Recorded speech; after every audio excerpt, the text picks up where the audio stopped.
Hey Springer, do you want to watch the prediction video? Oh, thank you. Yeah, we'll watch it right now.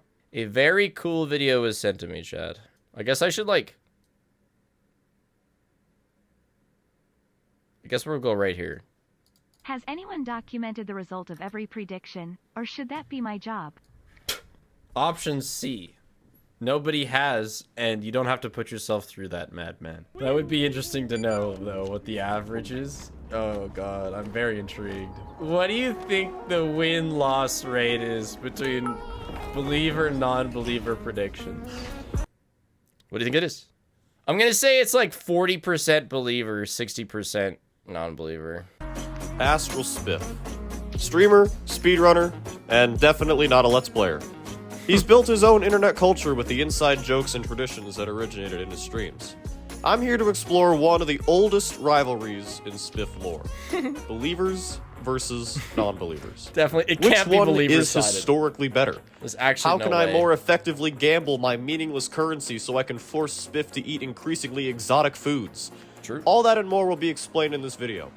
My name is Madman, and let's go on a journey through Astral Spiff's predictions. Let me drop the link in chat. So you can all put your... You can all drop a plank or whatever. A prediction is a feature of Twitch where viewers can bet their built-up currency on whether or not the streamer will accomplish a certain task. Over time, Twitch viewers accumulate a currency called channel points that has no real monetary value. Oh, I see you. 1,000,000 points. I see you. But they can cash in these points for rewards on stream, like highlighted messages, unlocked emotes, or custom incentives set by the streamer. In Spiff's case, you can spend 1,000,000 channel points to make him eat a banana. Riveting.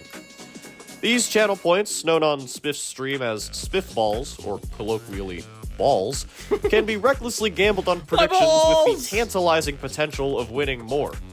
Most often, a viewer can choose to be on one of two teams. If you think Spiff will succeed at whatever he's gonna do, you're on the blue team, known as the Believers. If you think he'll fail, you're on the pink team, the non-believers. Do you think Spiff will PB this run? Do you think he will peel 50% of this egg he drew a face on? Wow. Will his cat show up on stream in the next 30 minutes? That's a long time ago. Possibilities are endless. Payouts are determined based on how many balls are in the pot on each side. For example, if 80% of the total balls in the prediction are on the believer side, the believers will win 1 divided by 80%, or 1.25 times their initial bet. Non-believers would be the heavy underdogs, so if their side wins, they get paid 5 times their initial bet. Yeah, typical prediction. 80% covers. It becomes pretty tough to determine where to bet your balls. Do you try to go for the huge payout, even though it might not win? Or do you play it safe and join the rest of the believers who are way too invested in the outcome, saying things like, "My balls are in your hands, My Spiff, balls! please don't lose"?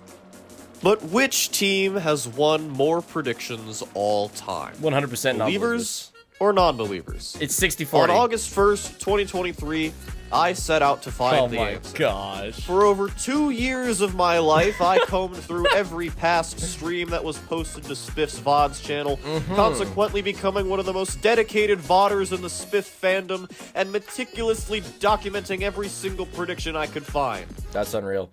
Madman, make sure to send me your, like, YouTube Rewind, like, top whatever % of VODs viewers, because you're gonna be up there. With the help of fellow prediction enthusiast Spiky Trees, we have them all on a spreadsheet. A very long spreadsheet. And I'll reveal the results to you in just a second, I promise. But there's a few things I should quickly cover. I did not document predictions with 3 or more outcomes. I only focused on... Those are just, like, actually scams. Those are just throwing your balls away. I didn't count any predictions that started off-stream, such as the will Spiff be late predictions. That's gotta be, like, 80-20. If a devastating scamba occurred where the wrong team was accidentally paid out, I gave the win to the team that should have won. And finally, I didn't count refunds anywhere. Alright, moment of truth. As of October 7th, 2025, 60-40 non-believers. 2,615 predictions. That's insane. Believers have won. What? Oh, wait. Oh, okay. I thought it's... 56% of the time. No way! This is honestly way more than I would have guessed. All of you complainers, believers always lose. Look at the raw stats, all right? In fact, we got to get more non-believers wins in here. Get some, balance it out. You know why I thought it was 60-40 for non-believers? Because when believers lose, they're way more vocal. They complain way more. So in my head, it's like, oh man, believers lose all the time. But look, real proof that that's not true. I thought non-believers had the lead, and I know I wasn't alone. But either Spiff is better at video games than we think he is, or the moderators heavily favor the believer cause. Whatever. No, it's quite simply that when believers lose, they complain more. The case, believers are victorious. But I decided to go deeper with my ball knowledge. I also gathered as much. Okay, wait, sorry. Hold on. I want to go back to this. So that's 300. Believers are ahead by 315. Huh. I don't believe it. This information is fabricated. Yeah. After 2 years. I also gathered as much data as I could on what % of balls were on each side, known as a bet split. Data for this is incomplete, because the only way to figure out the percentages on each side is through the greatest thing on Spiff's stream, the prediction widget. Oh. Before this was added to the I stream, see. I had to watch every old VOD on 2x speed and pay close attention to the chat to figure out not only when a prediction started, but who won it. That's insane. 1,000 predictions in, the widget made its debut. Oh my god. What? And suddenly I was able to blast through videos in only a fraction of the time. Oh yeah, no kidding. As record percentages and write down who won the most balls. The average bet split is about 60-40 in favor of believers. Yeah. This does not mean that 60% of chat are believers. It means that on average, 60% of balls gambled are on the believer side. Yeah, non-believers tend to have more points because they have greater payout, so they bet more, even though there's less of them, I think. Remember, the believer win rate is 56%, so believers are actually doing something known in gambling theory as over-betting. They are overestimating their chances of winning, which means that, in the long run, being a non-believer is actually more profitable. That's a given. The game with the most predictions by far is Security Breach, with 303. Number two's got a... I mean, I don't even know what I've streamed a lot. Probably Lethal Company? I streamed a lot of Lethal Company. And it has about the same exact win rate as the believers do overall, at 56%. Because I'm goated at SB. In second place, Lethal Company clocks in at just over 200, and Poppy Playtime, all chapters, sits... Look at that lethal win rate. Holy. Maybe I'm kind of cracked at Lethal Company. At 117. The top 5 best games for believers are, starting from the bottom.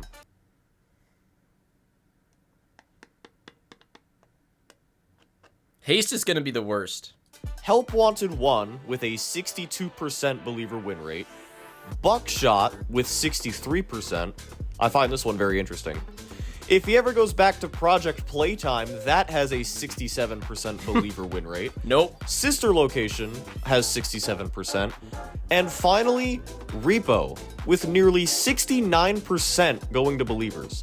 This might be because the predictions are per day, not per quota, like Lethal Company. And on the other end, here are the 5 best games for non-believers. Starting off, we have a throwback. Egg Peeling is at 48%. That's hilarious. Non-believers just crack a majority in the Glitched Attraction with a 51%. Choo Choo Charles Haste number has a 55%. Haste number a little one. Outdated, but Tyke & Sons has a 57%. And Haste. Yep. With almost 64% going to non-believers. That was just nasty. It was just but nasty. The non-believers have an ace up their sleeve. And it's not a game. It's something so dastardly, so sinister, that it has to have its own section. The Loaf predictions. The non-believer champion, with a whopping 73% win rate, is Loaf. Spiff's cat. Spacebar attacker, stream ender, and the queen of the Spiff household. A generational non-believer. The last time the believers won a Loaf prediction was nearly a year ago. Despite Loaf being an absolute death trap for believers, she is also the easiest category to predict. Pick the option where she moves the least. Now you know some of the best and worst categories for each side, so we'll round out the video with some random stats you might find interesting. The most predictions ever in a single stream is 43. Oh my god. It was It's got to be a marathon or something. You addicts. Spiff's FNAF Marathon number 5, which is not surprising because that is also his longest VOD on record. Yeah. The most balls ever won by one single chatter in a prediction is 1,217,500. I'll give you one guess Chlorophyte. on who it is. Yep, it's Chlorophyte. He's not part of the 99% who quit before they win big. Not only does Chloro have the biggest win in history, he is 10 of the 13 biggest wins in stream history. And, oh god, they're all unbelievable.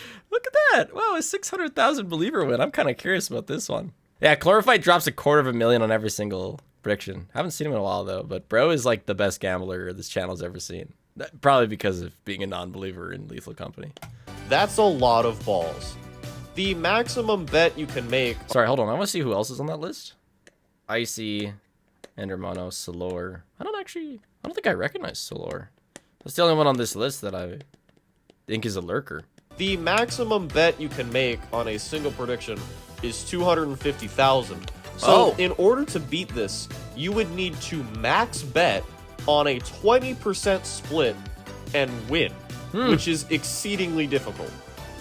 The most believer-favored prediction was also during Spiff's 5th marathon, and it was 5 laps at Freddy's. 98-2. Oh, is this will I get first place? Did I lose this? There are actually 2 of them. I was part of the crew that bet no. the maximum and won 1.02 times my balls. Wow. The most non-believer favorite prediction actually has a bit of a story. Spiff was playing Alien Isolation and was on a particularly difficult section of the game. When the fuck did I play Alien Isolation through normally? Who was this guy? That's not me. That was my evil clone. I didn't do locker percent. He had to beat the section without dying 5 times. This prediction was before the widget, so this is unofficial, but the rumor is that the split was 5-95, and believers won. A payout Really? of 21. I don't look like I'm living here. The single greatest win in believer history. Wow. And then immediately followed up by a streak of 8 non-believer wins in a row. That's because, man, I know it. This is, whatever it's called. Titan Sons. That was brutal. That was brutal. Non-believer wins in a row. Another one that happened just recently is Will Spiff find the key in Deltarune Chapter 2? That one was This low. one was also 5-95, and the 3% chance that Spiff actually found the key in a random platter did not hit. The longest believer win streak is 12. It spanned 2 full streams. The longest non-believer streak is 4. Okay, well, maybe this is practice for a marathon? Because this is all the UCN things. Back when I was good at UCN. I haven't played since Marathon 5. The longest non-believer streak is 14, and it was during the hell that was... Oh, it's the VR mod. Truck chase segment without running in 30 minutes. Truck chase? Deadly Decadence? Oh, Stray. Oh, Stray! Man, I'm surprised Stray isn't in the top 5 worst.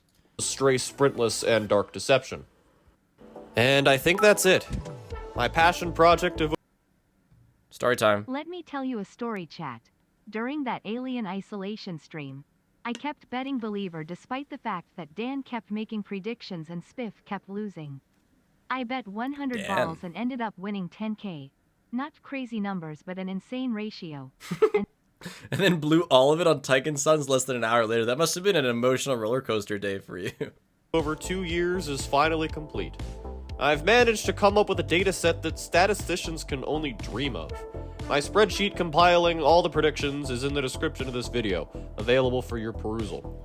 I plan to continue updating it for as long as I am a fan of Spiff's streams. If anything interesting or noteworthy happens, I'll let the chat know. But how can we leverage this data to win more balls? I think if you just don't believe, you'll win. Not because of any percentage of win or loss, but because believers, there's just more of them. I have 2 pieces of advice. The first is to always bet 10% of what you have. This allows you to capitalize on big wins and build up your nest egg while not losing a back-breaking amount if you lose a bunch in a row. Only go above that 10% if you are certain the odds are in your favor. Not confident, certain. That's when you lose. Like if it's near impossible for you to lose. But those opportunities are few and far between, so keep the 10% rule in mind. The second and most important is know the game and know the... Little side note, this video did really poorly. At the time, I don't know how it is now. But I actually think it's because I used goggles as a blindfold, and it just wasn't obvious that I was blindfolded, and I think that really hurt. People are just like, he's not blindfolded, he just got fucking swim goggles on. That's my theory on how this is also my last blindfolded video, I think. I stopped liking blindfolded quite a bit after this. Prediction. Each situation is different. Be knowledgeable about whatever Spiff is playing, and whatever he has to do to win. Sure, Does Queen. it require going through a hard part of the game? Has he done it before? What does the betting split look like? Remember, if non-believers are below 45%, it is technically more profitable to choose non-believers. Hot dog blink! All of these are things you should be thinking about if you want to take prediction betting seriously. And as an owner of over 1 million balls myself, I can personally say this strategy has helped me. Special thanks to Spiky Trees for being... What is this? There's no way this is my gameplay. Ghost Roaster? Skylanders? Oh my god. No, this isn't my gameplay. This is... Wait. No way Skylanders? This is faked. It's gotta be faked. It has to be faked. It's edited? My gosh, you make it look pretty accurate. Because there was somebody... I've been like threatened before because I said I wasn't gonna stream Skylanders. It's like one of the only times that somebody got like really upset. Yeah, I think this is the donator that was like, I will slit your throat if you don't play Skylanders. Thank you to the mods who tirelessly make and resolve predictions for us all. A huge thank you to it finally Ben for doing an happened. incredible job on the VODs channel. This would literally be impossible. Oh, that was Pikmin? Oh, sorry, wrong game. Wrong game. I'm not gonna stream either of them though. Without his work. And finally, Spiff, if you're watching, I am. thanks You're welcome. for doing what you do. I hope you all have found this video interesting and entertaining. Thank you for watching, and remember to hold on to your balls. So long. Man, even this live split. I was thinking, this looks like my live split. It's not though. This is, I get that you can just use the same font as me, but... I always tried to somewhat balance out believer and non-believer wins, so I'm kinda happy with 56-44. Yeah, that's pretty darn good, especially because, like... I will always remember the Undertale stream where I lost all my balls. 56-44 is actually really balanced because, like, there's more points to be had on non-believer side, but if believers win more, that kind of balances it out pretty good. So very well done to mods. These mods have done, like, probably 95% of the predictions, if not more. I stopped doing them a long time ago. But yeah, huge credit to Madman. This is insane. Wow, look at all the games. That's crazy because I've played a lot of games on the stream. Underdog wins? Wow, that's not a lot of... That's a lot of chokes. You know what? This is just... Oh, yeah. Meet Q2. I probably just got exploded. Oh, it's with Paige. Interesting. A 19-81 clutch. An Undertale clutch. A Shard 10. And Repo clutch. A humongous gap of chokes. Oh, wow. Don't starve. Oh, my goodness. I was going to say, with 56% win rate, I'm surprised how few believer-sided games I'm seeing, but this one's very believer-sided. Peaks is probably devastating. Wait, I want to see Hazed. That's pretty rough. Oh, look a bit. Oh, yeah. It's because we kept doing single attempt predictions. And then, yeah, no hit was just a disaster. So, yeah, that doesn't surprise me. Peaks of Yore. A lot of these were on the easier mountains. Wow. That's an impressive streak. Like I said, huge shout out to Madman and Spiky Trees for putting this all together. If you want to look through all the stats yourself, the original video will be linked in the description and comments. Then the doc is in that original description. Maybe it's time to start making more non-believer-sided predictions. Clearly, believers have had it too good.